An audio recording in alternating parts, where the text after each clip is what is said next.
Hello and welcome back to another video. So this time we're going to be having a look at something that's actually really fucking cool.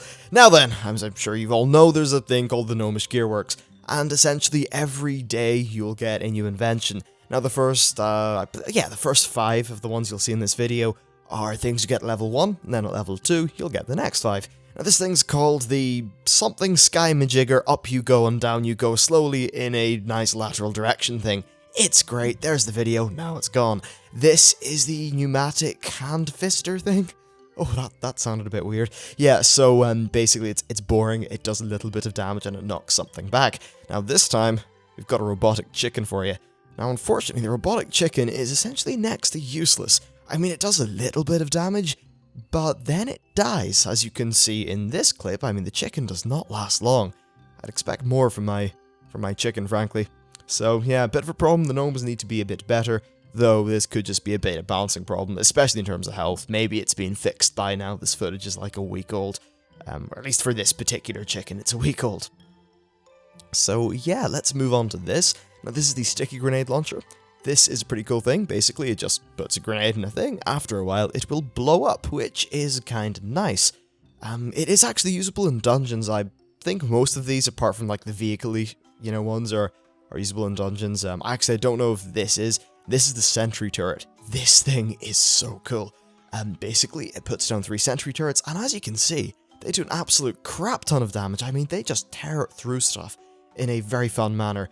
Now, if you're just going around soloing things in the world, this is going to be great.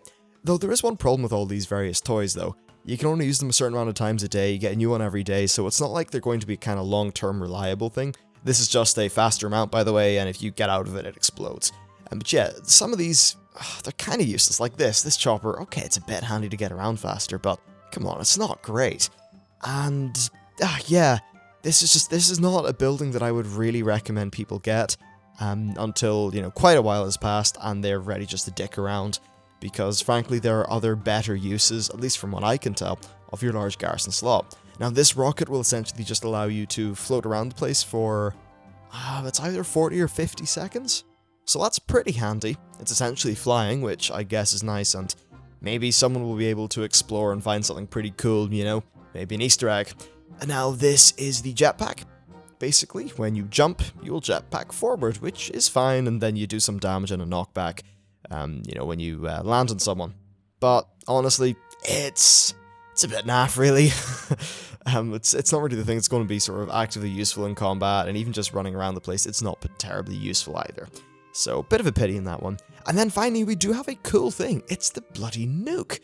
Yeah, this is essentially a nuke. It's just like a StarCraft one. You put it down in a location, I think 5 or 6 seconds pass, and then it explodes and does 500,000 damage to anything that it hits. It's also got a giant radius, so it's a pretty cool thing. You can use it in Ashran as an example, which can be rather devastating, though people do get fair warning and probably won't stand in it. Anyway, that's it for this video. Yeah, just thought I'd show you that stuff. Sorry for things being a little bit low-key. I'm trying not to wake up everyone that I live with, because it's currently kind of early in the morning. So, yeah, that's it. Thanks for watching, and I'll see you next time.